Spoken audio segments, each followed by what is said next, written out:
Business is simple. It's just not easy.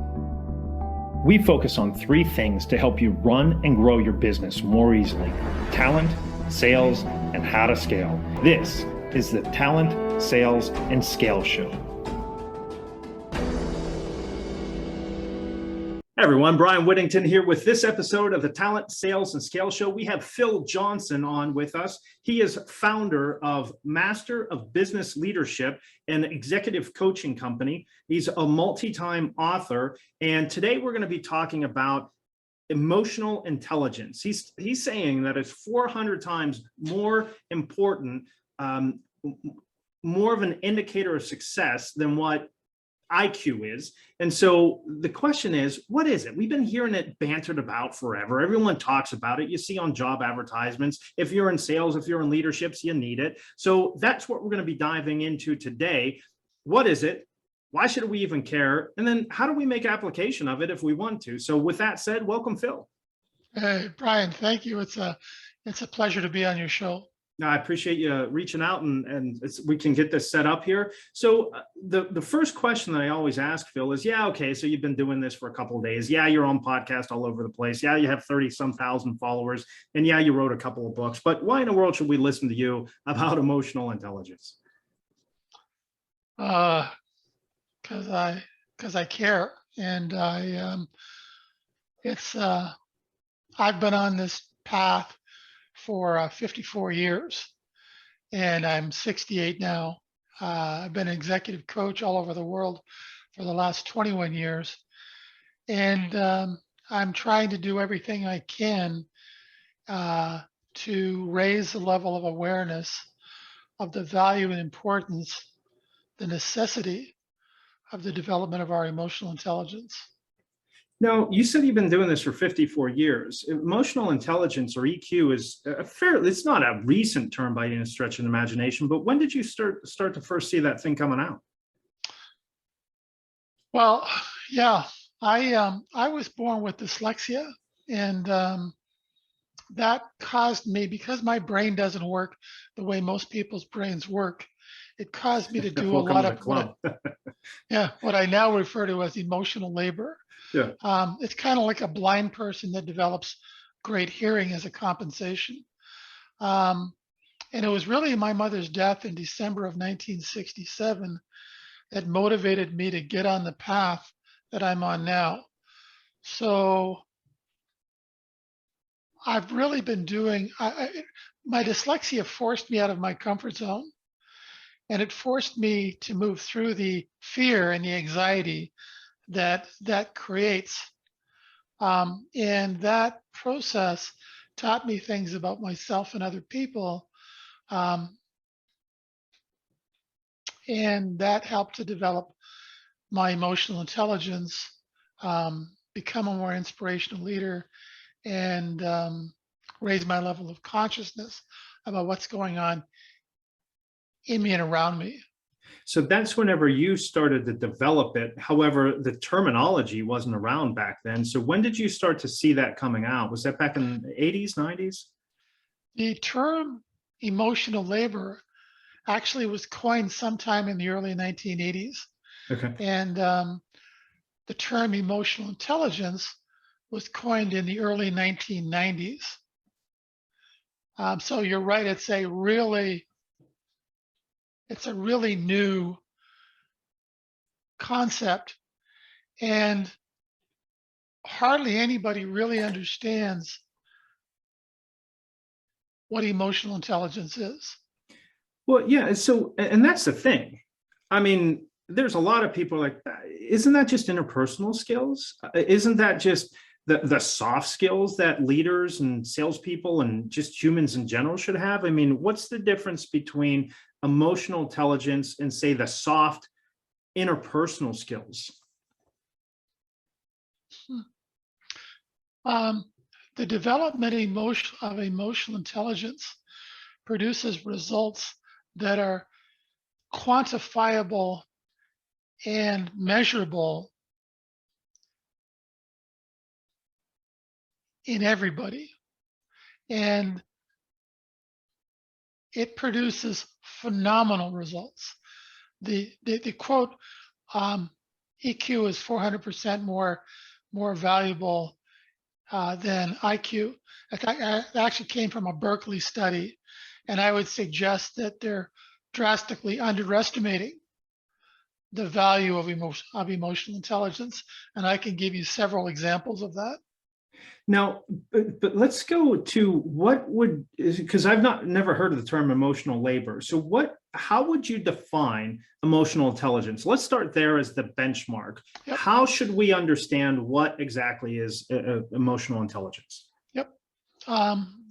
Great question. So very simply, whenever we take an action that moves us outside of our comfort zone, our brain doesn't like us to do that. And so it always creates fear and anxiety in us to try and stop us from leaving our comfort zone. And the willingness to move through that fear towards the vision of a desired result, that's what I refer to as emotional labor. And that process, that work, that labor of moving through the anxiety that change and innovation creates in us is what develops our emotional intelligence. It raises our level of consciousness, and it helps us to become more inspirational leaders. So those are three of the outcomes that occur as we do the emotional labor of moving out of our comfort zone and through the anxiety, the fear that creates in us. So are you suggesting that emotional intelligence is really the ability to handle that emotional labor? It's the result of moving out of our comfort zone and through anxiety actually enables us to lower our walls. We become less resistive, less judgmental, and less attached to outcome. And that enables us to develop our emotional intelligence. That enables us to recognize our emotions and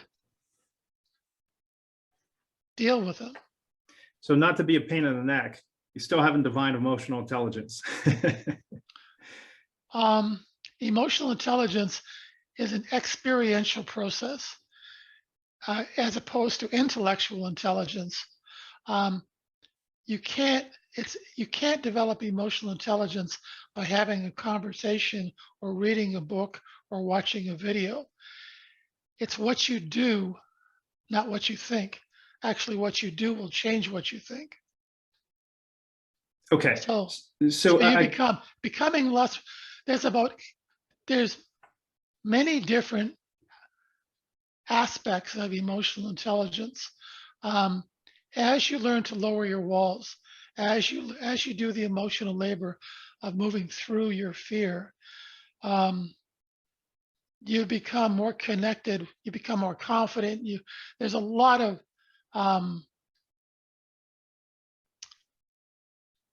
outcomes that occur as you learn to stop giving away your energy to your fear.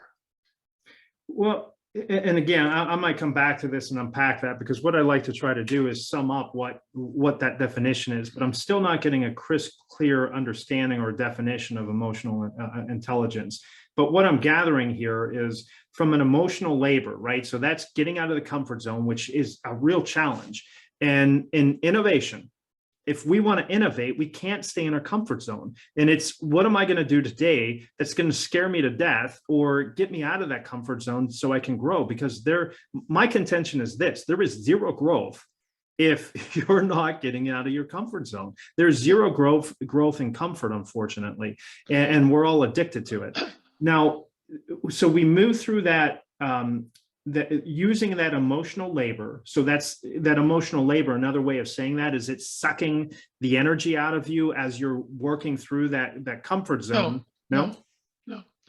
The emotional labor of not giving into our fear stops us from giving away our energy.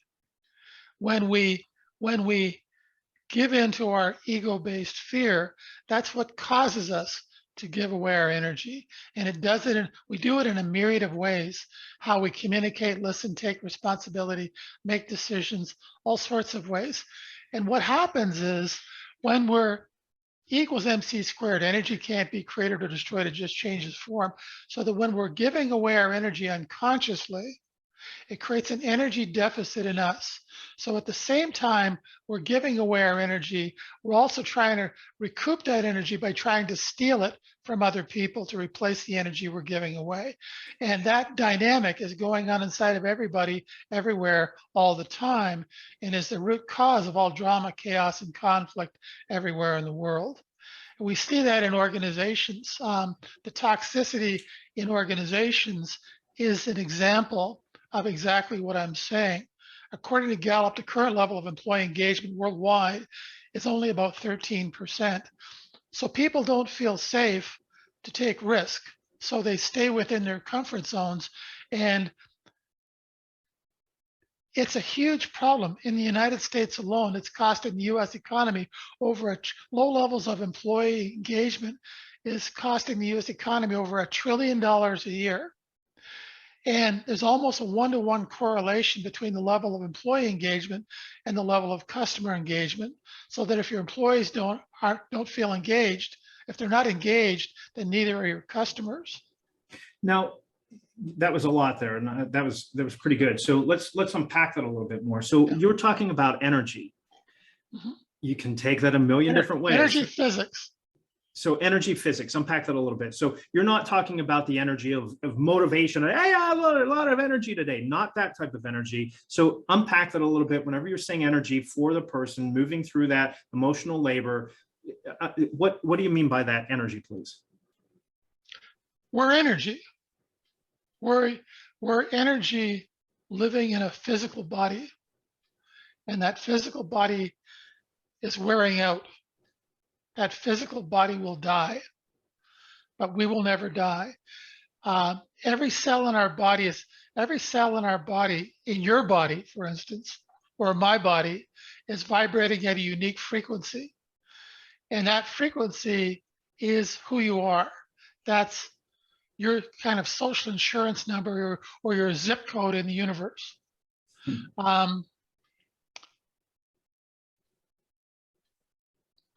What do I want to say about that?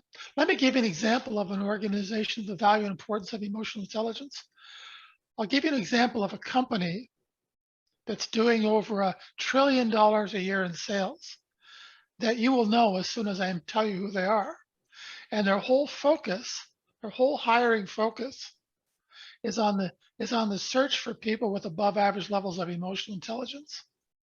And that company is Apple.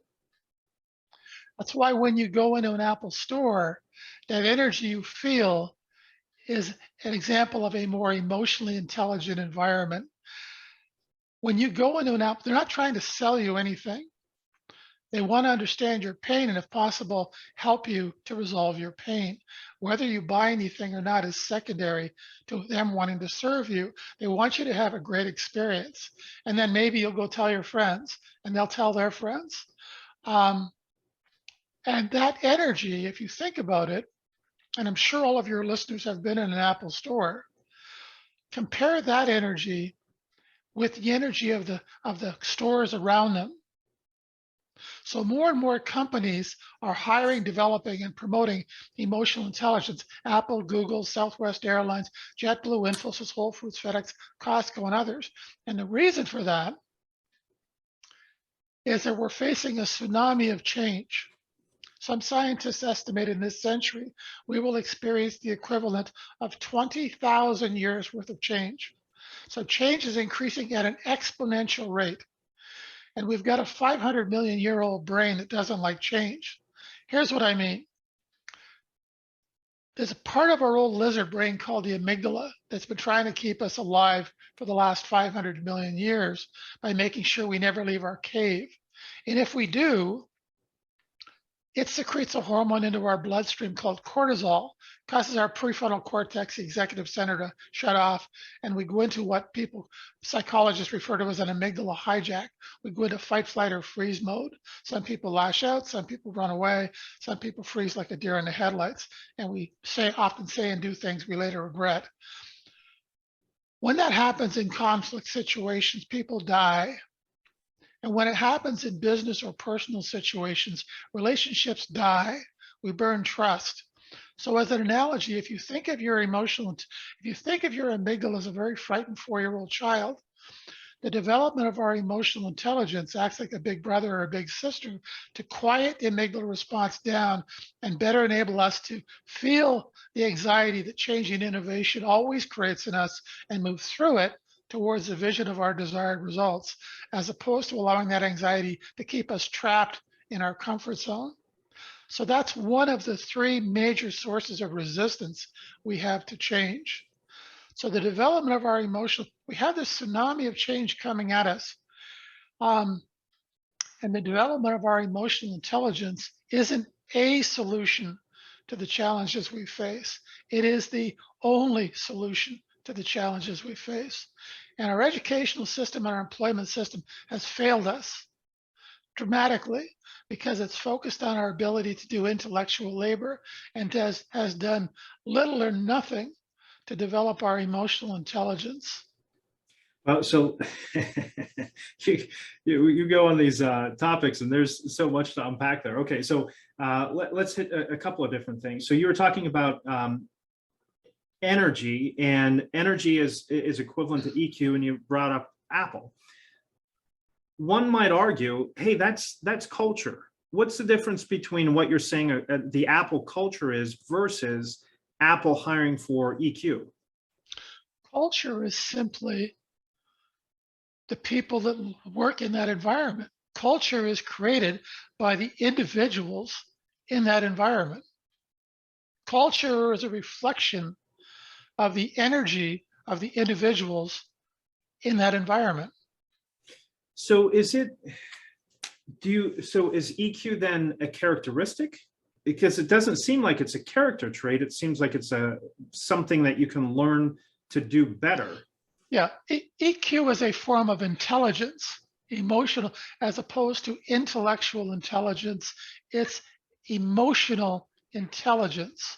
So you can become smarter at it, better at it, do it. Oh yeah, let me give you an analogy. So our ability to do intellectual labor is largely genetic. If you've got 160 IQ, your parents had a high IQ, their parents had a high IQ, and you inherited that genetics. So the ability to do intellectual labor is genetic. The ability to develop our emotional intelligence isn't genetic. You're not born with it. You develop emotional intelligence by doing the emotional labor of moving outside of your comfort zone. Okay, so let me give you an analogy.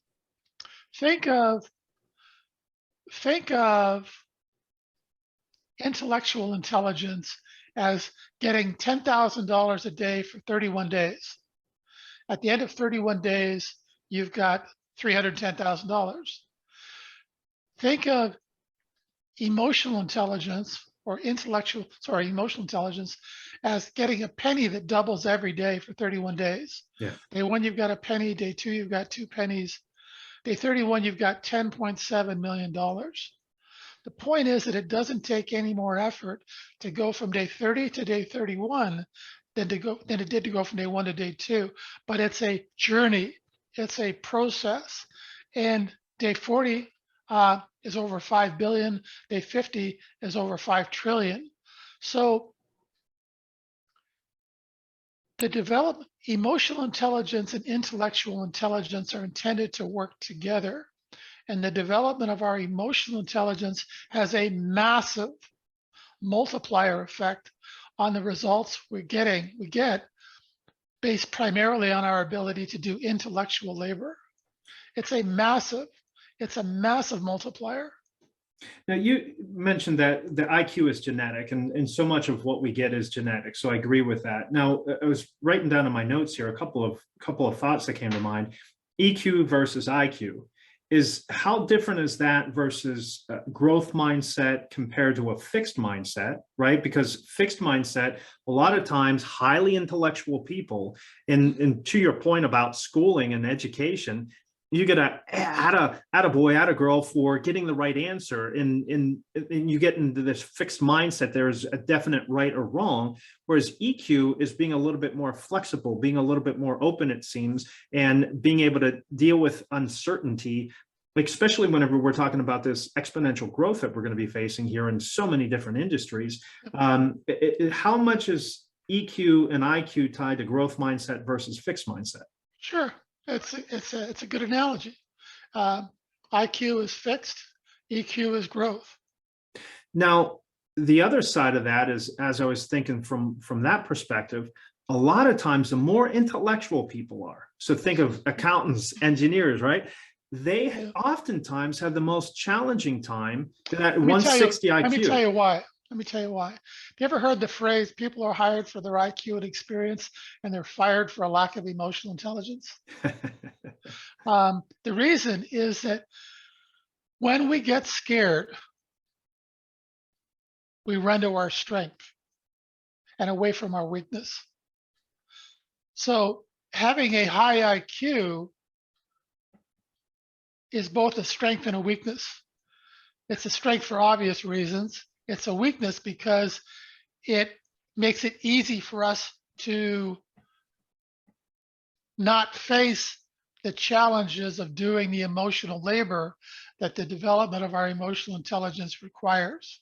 So very often, people in industries that have high IQ individuals are very toxic because they also have low EQs. Now, why is that though? Why a high IQ often relates to a low EQ? Because they do what's easy. If how you succeed is based on your ability to do intellectual labor, well, it's like the saying, if all you got's a hammer, everything looks like a nail. Right? So if how you've been getting a pat on the head is based on having a high IQ, that's how you try and solve every problem. But what one could argue then that's I'm going to use logic. I'm just going to not worry about relationship. I'm just going to bear down and do my work, right? So Right. that's one part, but I think it's more than that, right? Because a lot of times it's a lashing out, it's a feeling or a sense of superiority that a lot of high IQ people have over others. So that's not Right. necessarily running to a strength. It's a mindset or a belief, I would think, or a lack of concern with relationship is my sense. Right. So it's a rationalization. It's a rational lie we tell ourselves to justify our behavior. Which is kind of curious because if you think about it, Phil, if I'm so smart, I had this IQ, I would think that the empirical evidence would show that the way that I'm treating people is preventing me from getting further ahead. The way that I'm treating people, It the does, lack of community relation, but they don't change. Why don't they change them? because it's hard. Because it's there. There's three primary sources of resistance to change. One is the amygdala I mentioned. The other biological source of resistance is our current habits. Once we develop a habit, it's a neural network pathway in our brain. And we can develop new habits at any age. It's called brain plasticity or neurogenesis.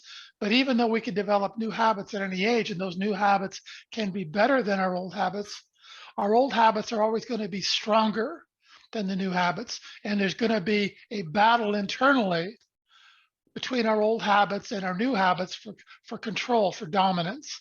So those are the two primary sources of biological resistance to change. The other one is sociological.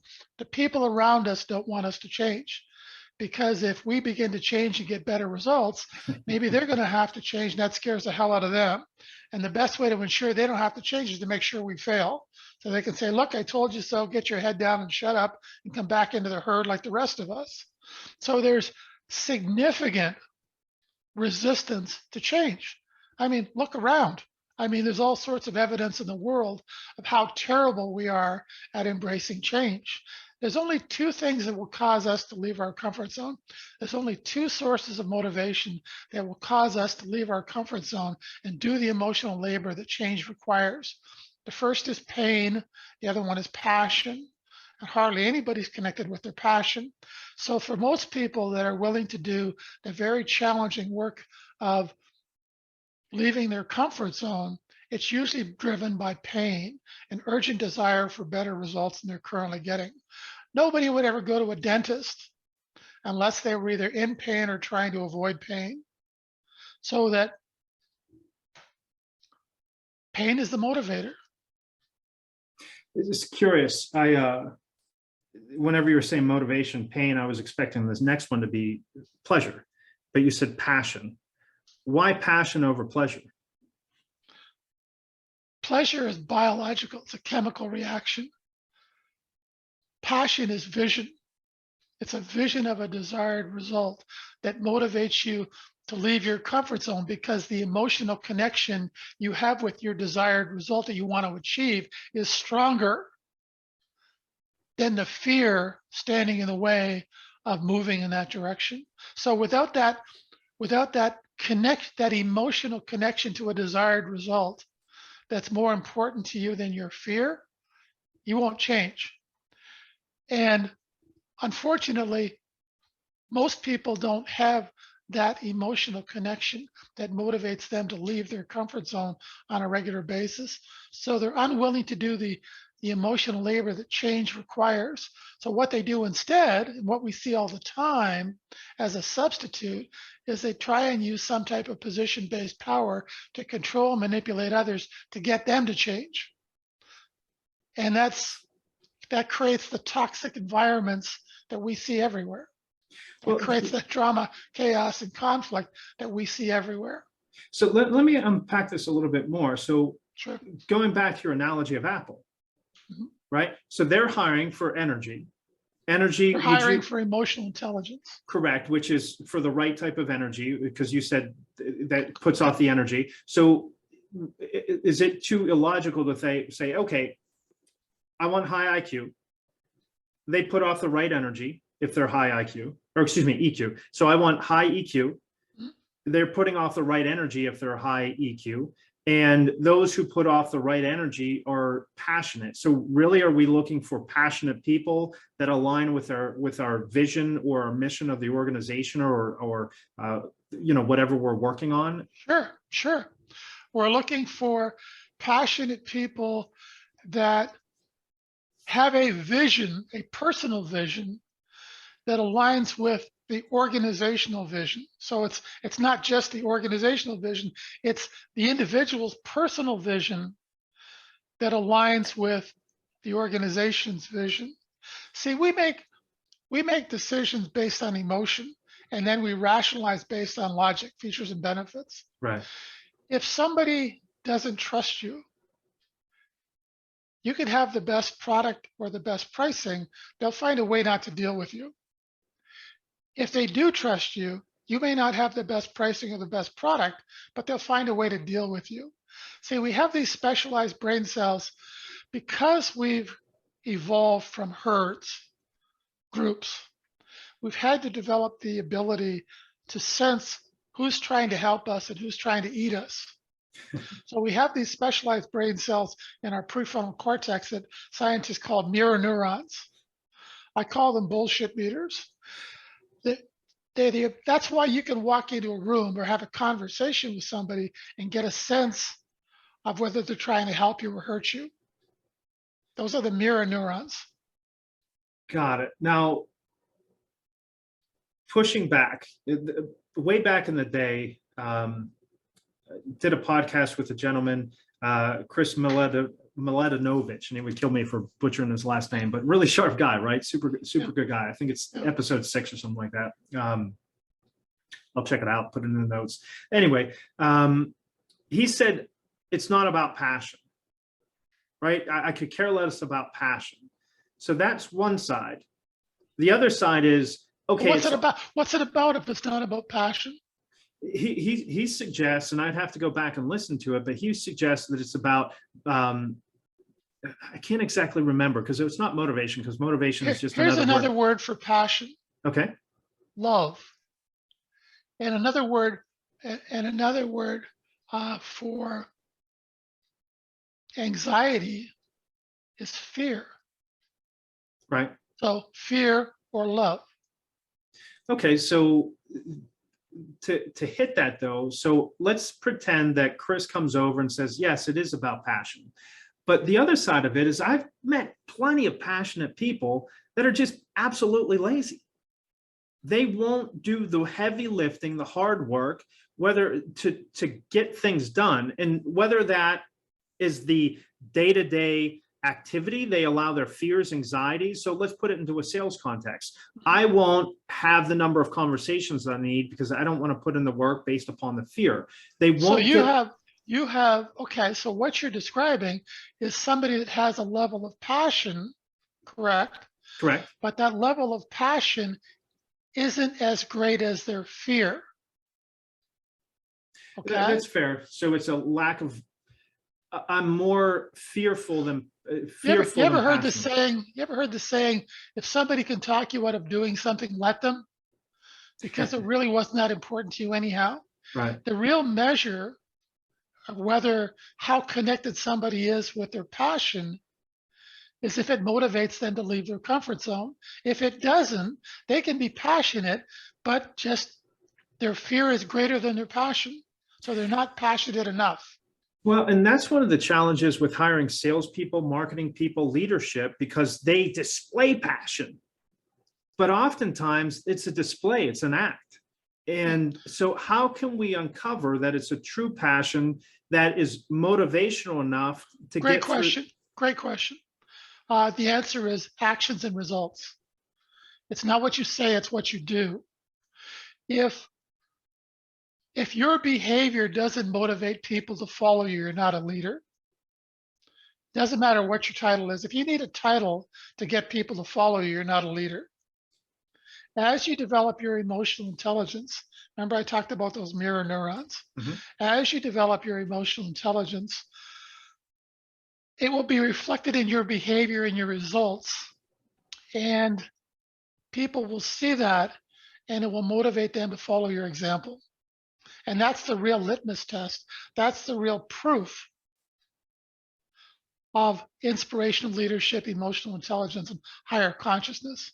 And by the way, the higher your consciousness, the more emotionally intelligent you are, the easier it will be for you to see it in other people, or the lack of it. Yeah, so, okay, but let's go down a little bit more deeply. So, okay, so you show your past success. Hey, follow me. If you have somebody that actually follows you, then you are a leader, right? So I get that part of it. However, is it past successes of whatever job position you were in? So they point out that they, amongst their peers, they were above average, or how do you identify that? Because sometimes maybe it's people are building up to it, and then there's that launch point. Let me go back to energy physics for a minute. I love the conversation we're having. Thank you. Mm-hmm. When people are giving away their energy unconsciously, for the most part, they're what I call victims. And what I say is that a victim can't exist in isolation. They travel in packs of other victims. They need each other. They have a codependent relationship, but they don't trust each other. They don't like each other, and they can never lower their walls around each other, but they need each other, okay? As you learn to lower your walls, as you learn to stop giving away your energy, people begin to sense that. They begin to sense that you're not trying to hurt them, and that they can lower their walls, and they can be more of who they truly are around you than they can be around their victim buddies. And that creates an attraction. They become attracted to want to be in your energy, to want to be around you, because they can be more of who they. When you go home on Friday nights, you're going into a more loving environment. Okay, you begin to lower your walls. Or when you see a baby, or when you see a puppy, a cat, or a dog. The person smiling. Right. So that their action, they're lowering their walls, enables you to lower your walls. See, if you and I are having a conversation and I have my walls up for whatever reason, doesn't matter, and you have your walls down, I can't keep my walls up unless I can get you to raise your walls. I need your energy. I need to be able to grab your energy, steal your energy in order for me to keep my walls up. And if you lower your walls, I have to lower my walls, or I leave the conversation and go find somebody else I can feed off of. So two questions come to mind. One is, how does one give energy away? And the second is, how does one steal energy? Give you some examples. Lots of examples. Let's take one of the MBL habits. It's called authentic listening.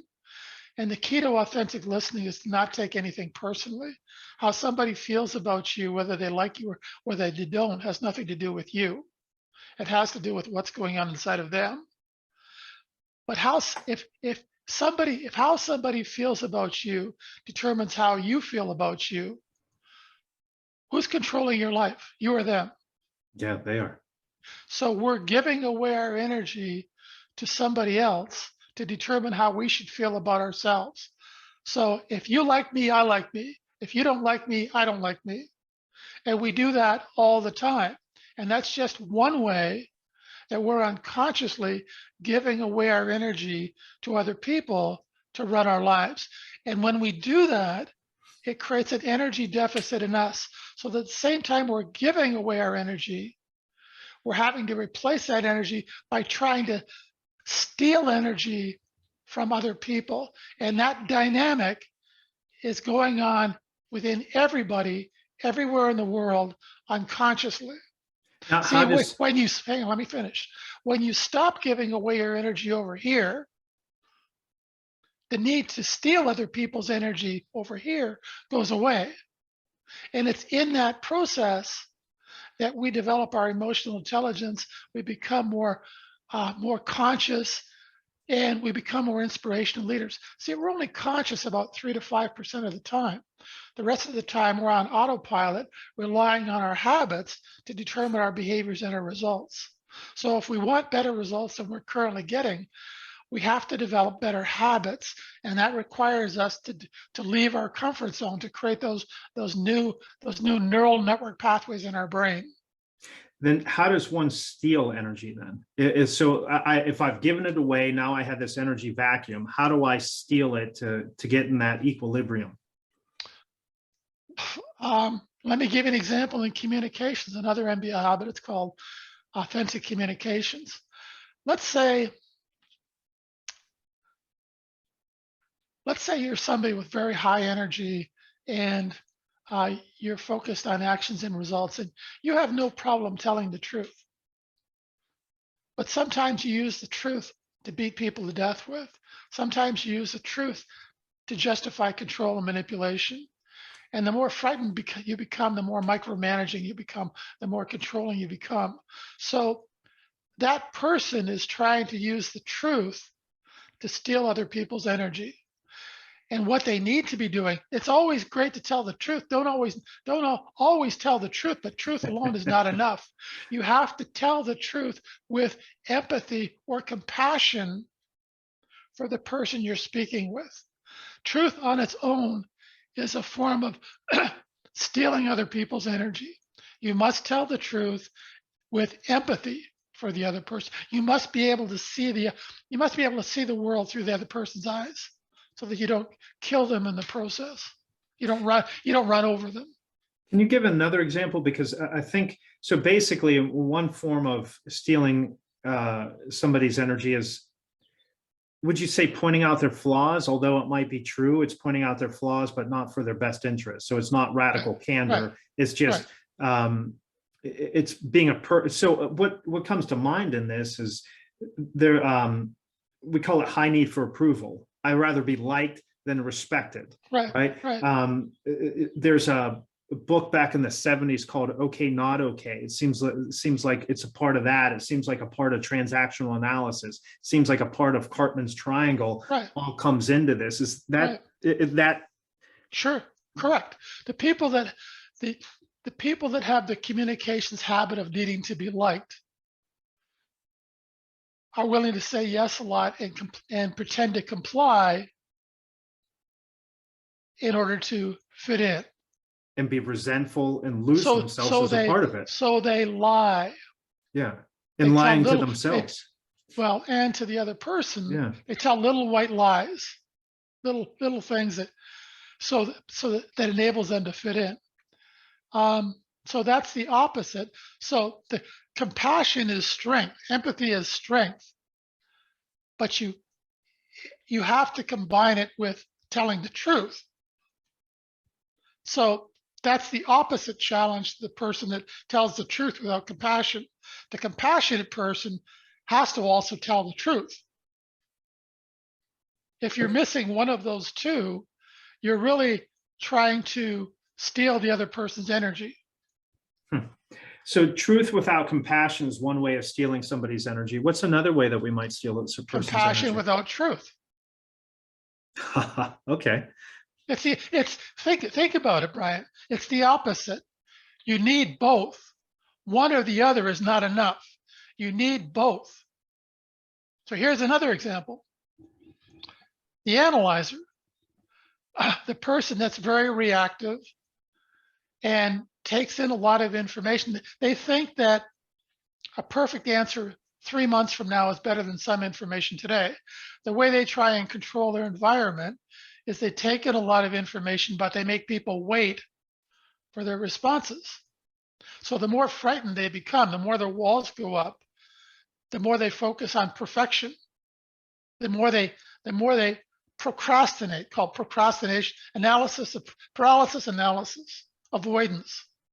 So those folks are trying to control their environment. They're trying to steal other people's energy by taking in a lot of information and holding on to it, not giving much in return. The opposite are the people that are very proactive, that are that are the high energy folks that have a lot of varied interest, but their outstanding need is to say yes and they often overcommit.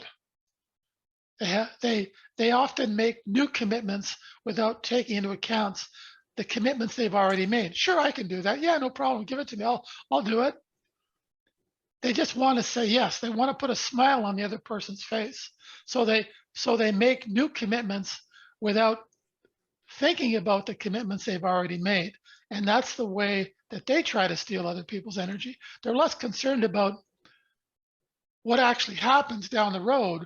They're more concerned about putting a smile on your face while they're with you. So in reality, now I'm finding why you found it, I'm seeing why you found it a little bit challenging to really succinctly define emotional intelligence, because it's a whole lot of stuff. I mean, It's everything.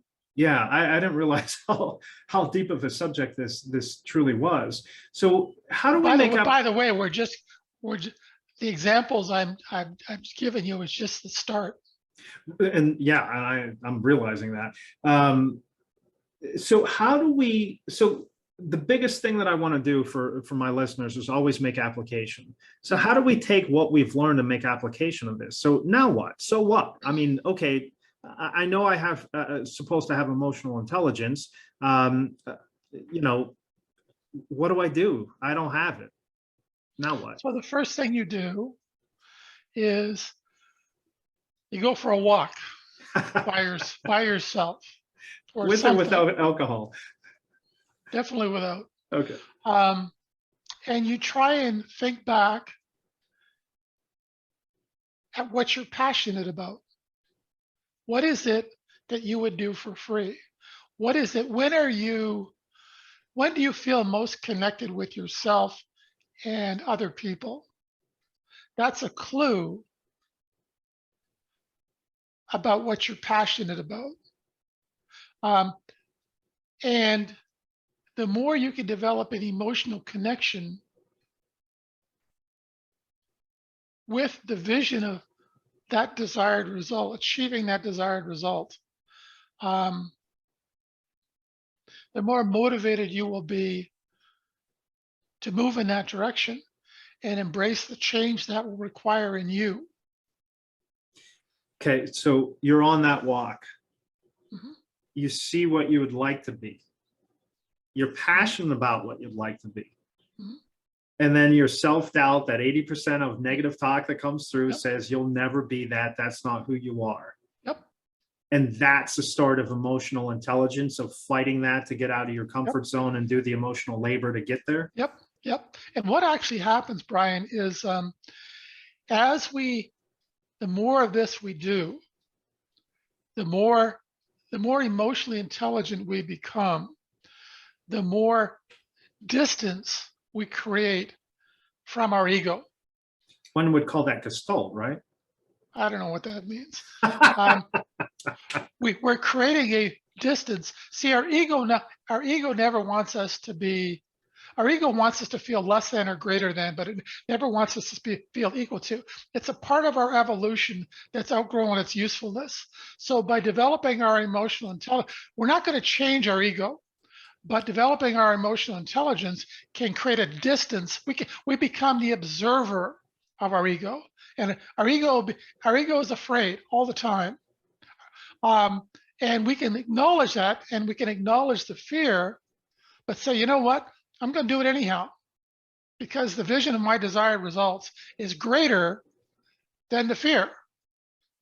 So if you think you're your ego, if you think you're your car or your job or your title, whatever your title is, that's ego. And developing our emotional intelligence, and that ego has control over you. That ego is what causes you to raise your walls and become resistant, judgmental, and attached to outcome. So developing your emotional intelligence starts to separate who you really are, the observer of your ego, from who you think you are, your car. Got it.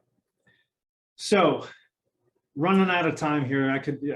We could go a long time on this topic. So let's look to wind this down here. Sure. So when people realize, so now they've heard this, and Lord willing, they're saying, okay, I got to do something.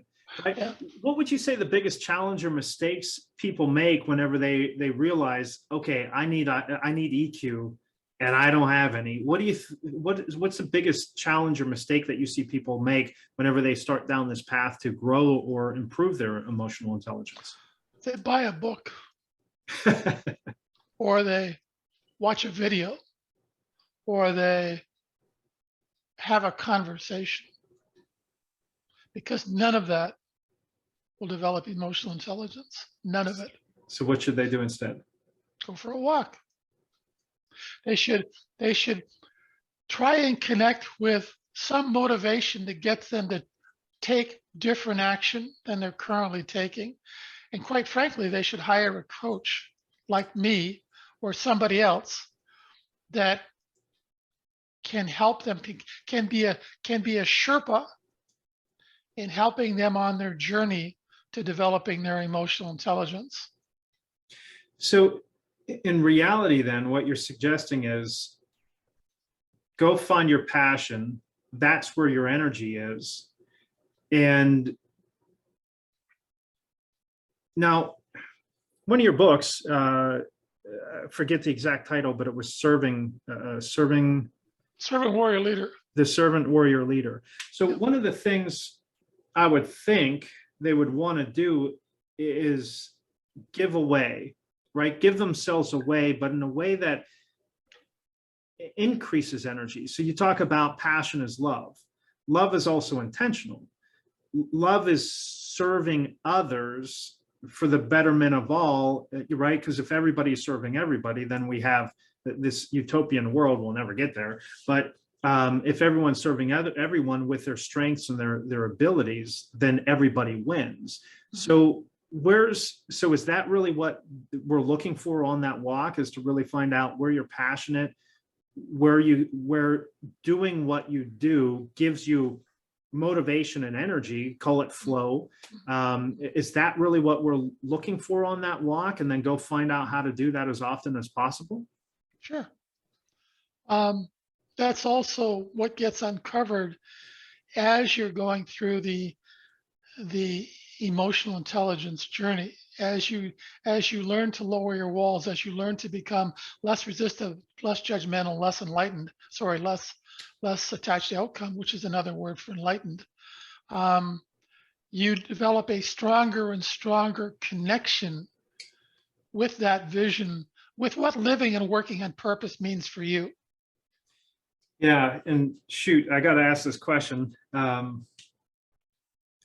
do you find success if you're not attached to outcome? Because so much of success is measurement, KPIs, right? OKRs, Yeah. whatever you want to call it. We should never be attached to outcome. We should be attached to the process. Let me give you an example. If I'm a salesperson, sales professional, whatever, if my reason for trying to serve you is because you have money and I need money, that's what comes across in our energy. It's not that I really want to help you. I need to generate revenue, and you have revenue.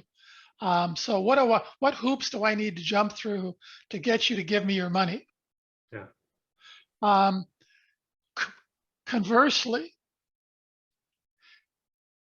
see, revenue is never the focus. It's never the outcome. It's the result of providing authentic service.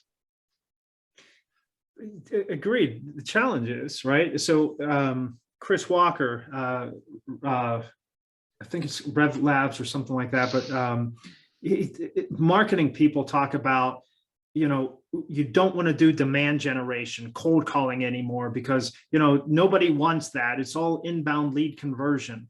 And what you're saying here is it's not about the revenue, right? You can't chase revenue because that comes across and that's negative energy. I get that. Agree with it. Love it. The challenge is, in the business world, you got to make your quarter. As a salesperson, you got to make your number or you're fired. So there's a great tension there. The altruistic, I believe it. Then there's a reality of it takes time to get that. Let me make two comments. Sure. Refine Lab, Chris Walker, sorry, I just want to give him credit. In case I forget, the second comment is about something called the trust economy.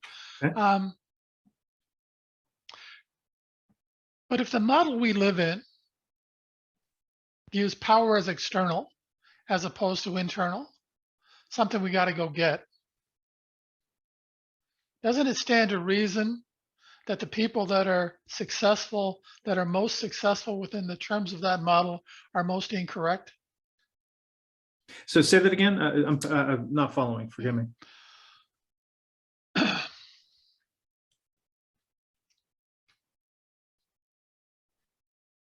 We've been socialized to believe that our answers lie outside of us, that we're not good enough, that we need a title, we need a degree, we need to be thinner, taller, shorter, faster, smarter, something.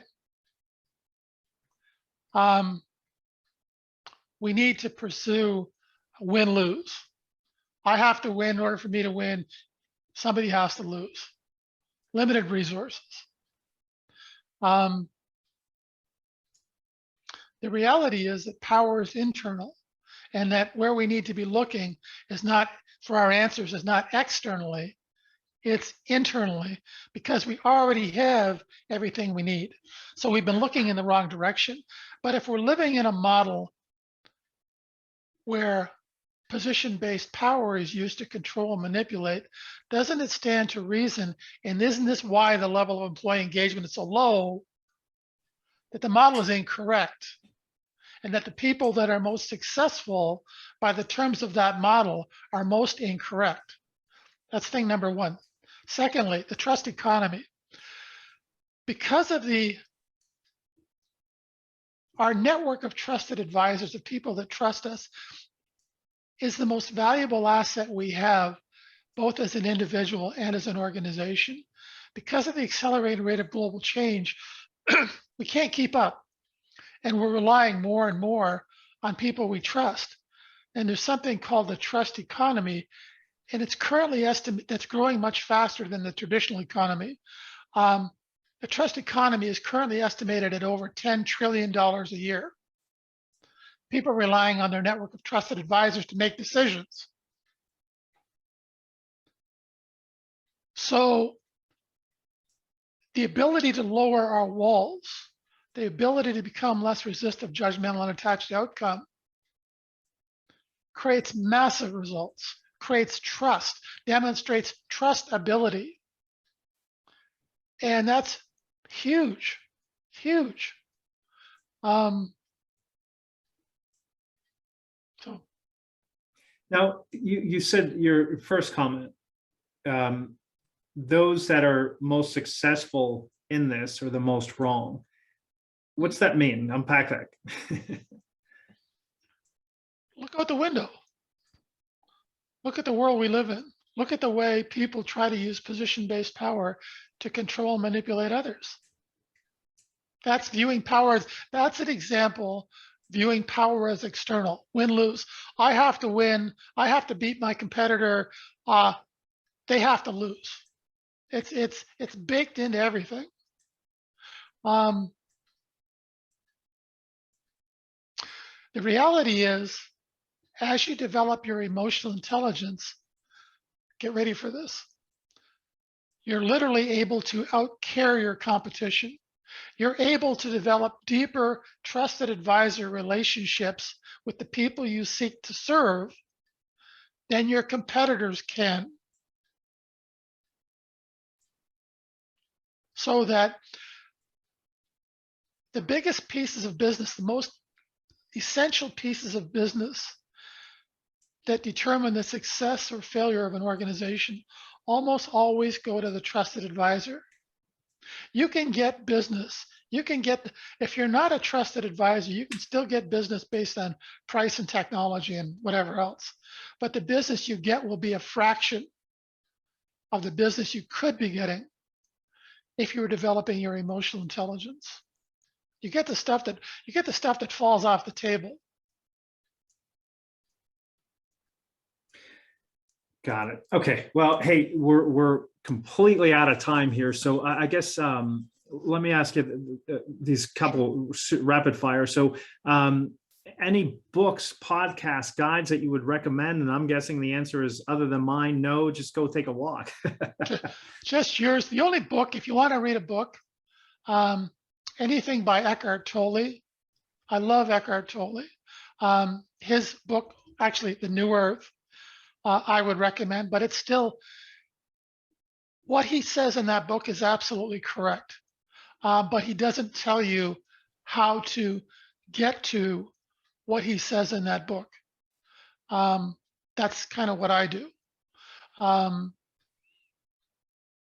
he's all about everything he does. What he says is that the reason we're here, the reason we exist in this physical form, is to raise our level of consciousness, to take the challenges we face and how we face them as opportunities to raise our level of consciousness. And he's correct. That's the whole reason we're here. And most of us, because of our lack of emotional intelligence, have been using those challenges to drive us further into our comfort zone. So we become more resistant, more judgmental, more attached to outcome. Got it. And I always ask, what's the future hold? But you've already answered that. Exponential change. So hang on. So, hey, Phil, who should reach out to you? How should they reach out to you? And why should people reach out to you today? best way to reach me is probably through my LinkedIn profile, and I've got a calendar on there. If somebody wants to have a chat, I'd be happy to, and they can just book a time through my calendar. Why? Because I care. I'm trying to do everything I can to help raise consciousness, help people achieve better results. That's what I've dedicated my life to. Nice. Well, hey, appreciate it, Phil. This has been a really interesting conversation. There's a lot of stuff in here, everyone. So go back, take notes, live this stuff out. Do me a favor. If you like this, share the podcast, follow it, comment on it. Let's have some interaction. And really, I mean, to sum this up, Phil, with your permission, to sum this up is really get out of your comfort zone. Realize it's going to be a lot of effort to get out of that comfort zone. You're going to eventually change habits, and no, it's not after 20 days or 21 days. I think it's something like 68 plus days to really change a habit. But then it's going to be hard to take those new habits because the old habits die hard. So you're going to have to be very intentional about that, and truly find out what you're passionate about and do that. And from doing that, you're going to find that flow and success that you want, whatever success looks like in your world, but be content with that success in your world. Don't go make stuff up and compare yourself to others. So I think that's kind of a summary of today, Phil. That's good. Thanks. All right. Appreciate it. Hey, thanks everyone. Have a great one. Take this and apply it. See ya.